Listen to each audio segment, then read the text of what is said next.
शमशान डाकिनी साधना अनुभव भाग 1। नमस्कार दोस्तों, आपका एक बार फिर से स्वागत है। आज हम लोग बात करेंगे एक विशेष तरह की साधना और अनुभव के बारे में जो कि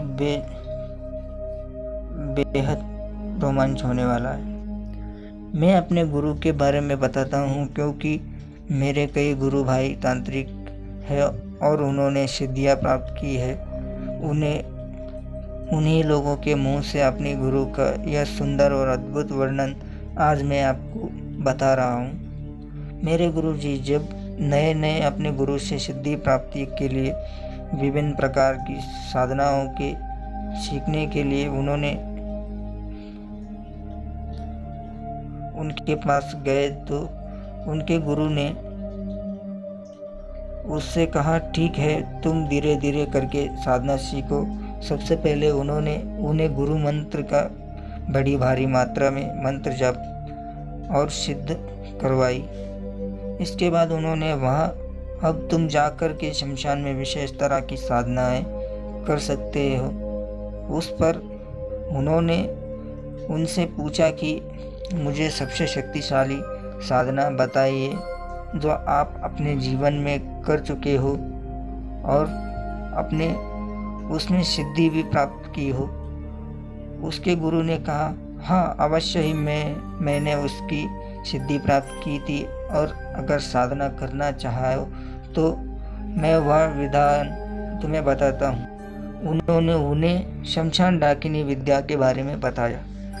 शमशान डाकिनी बहुत ही शक्तिशाली सिद्धि होती है जो कोई भी असंभव कार्य करने में सक्षम होती है।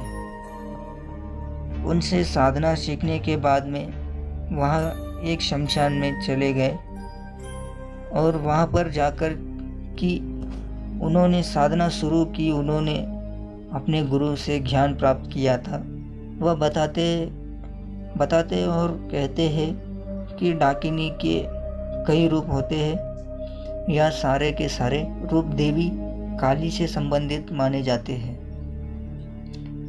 इनका एक स्वरूप छिन्नमस्ता डाकिनी भी होता है। यह विध्वंसकारी क्रियाओं का संपन्न करने वाली शक्ति मानी जाती है।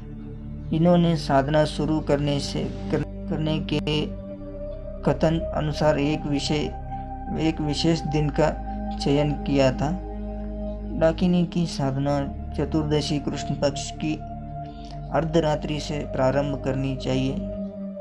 इस कारण से उन्होंने इसे चतुर्दशी की कृष्ण पक्ष में जब आधी रात हो गई तब इसको सिद्ध करने के प्रयास करना शुरू किया। इसके लिए उन्होंने शमशान का चयन किया।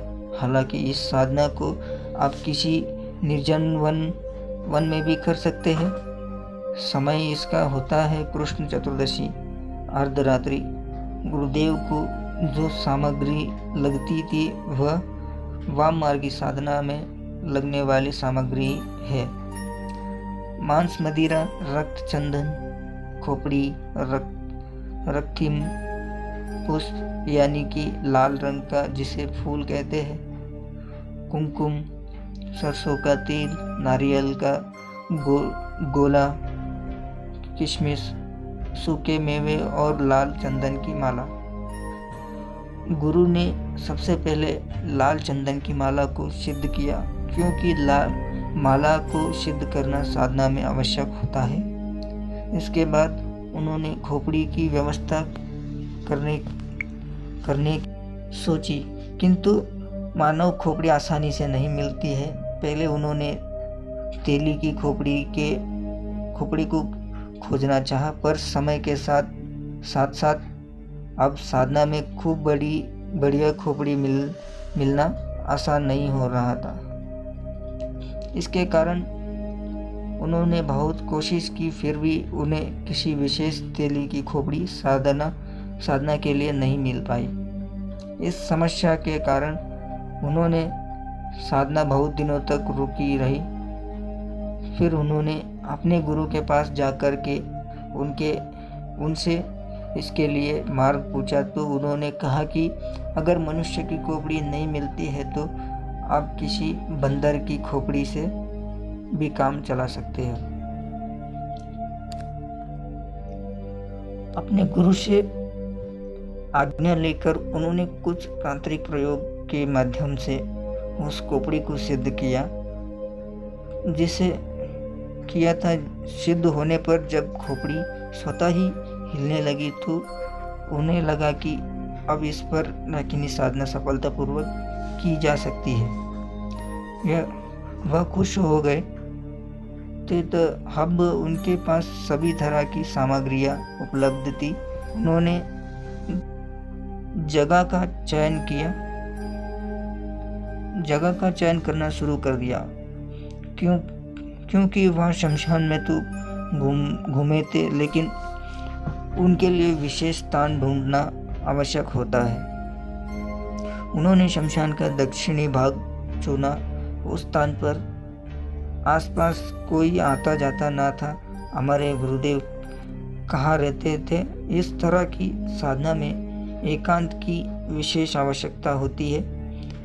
शक्तियाँ सबके सामने आना पसंद नहीं करती। जो भी सिद्धियों का प्रदर्शन करता है उनकी सिद्धियाँ नष्ट हो जाती है। इसी कारण से उन्होंने कहा था कि तुम सदैव जब भी साधना करना एकांत में करना, ताकि सिद्धियाँ शक्ति को आने का मार्ग मिल सके। तुम जिस शक्ति को बुलाना चाहते हो वह ऊर्जा तभी आती है जब वह हर प्रकार से अपने अनुकूल वातावरण प्राप्त कर लेती है। अगर उसे अपने अनुकूल वातावरण नहीं दिखाई देता तो बरसों तपस्या करने के बाद भी वह सिद्धि आपके आसपास नहीं आती। इसी कारण से लोगों को सिद्धि नहीं मिल पाती। फिर गुरु ने सोचा कि अब उनके लिए साधना करना आवश्यक है। उन्होंने वहीं पर एक छोटी सी कुटिया बना ली ताकि साधना का वह सहजता से कर सके। उन्होंने स्थान ढूंढ लिया था, अब आगे की प्रक्रिया करना आवश्यक था। उन्होंने उस जगह पर सिंदूर और सरसों के तेल को मिलाकर साधना स्थल को मूल मंत्र को पढ़ते हुए घेरा लगाया था। सामने उन्होंने डाकिनी देवी की एक स्थापित मूर्ति बनाई और उसके आगे तेल के दीपक को जलाकर देवी की विधिवत पूजा की। सबसे पहले उन्होंने खोपड़ी को स्थापित किया, उसे सिंदूर लगाकर उसकी भी उन्होंने पूजा की। वह उनके आगे रखी थी जो मूर्ति देवी की होती थी। पूजा के बाद नारियल की जटा को जलाकर के हवन किया जाता है। उन्होंने उसके लिए रोज हवन करने की बात सोच ली थी, क्योंकि मंत्र को जपना और उसके बाद उसी दिन उसका दशांश हवन कर लेना आवश्यक होता है। इसके बड़े बड़े हवनों को करा जा सकता है। यह सब बातें आपको तो पता ही है। फिर उन्होंने उनके मूल मंत्र का विधान पीढ़ी में भेज दिया। उसी मंत्र का उन्होंने जाप किया। पूजा में प्रत्येक मंत्र के बाद खोपड़ी पर तेल और सिंदूर लगाया जाता है। उन्होंने वह किया। इस साधना के बाद साधक उस क्षेत्र के या किसी भी क्षेत्र में जहाँ पर वह साधना करता है भूत प्रेत पिशाच आदि को अपना निमंत्रण में कर लेता है। यहाँ पर थोड़ा गड़बड़ होगी, अपना नियंत्रण में कर लेता है। वह सारे के सारे भूत प्रेत को अपने अधीन ले आता है। उसकी एक हुंकार मात्र से सारी शक्तियाँ उसके अधीन आ जाती है। गुरुदेव साधना करते जा रहे थे और उनके साथ में एक विशेष तरह की सिद्धियाँ प्रकट होती जा रही थी। वह सब उन्हें रोकने का प्रयास करती थी। डाकिनी मंत्र की साधना उन्होंने शुरू कर दी थी और प्रतिदिन एक निश्चित संख्या में उन्होंने मंत्र का जाप शुरू कर दिया। आगे क्या हुआ मैं आपको इसके अगले भाग में बताऊंगा। तब तक के लिए हमारे चैनल को फॉलो करें। धन्यवाद।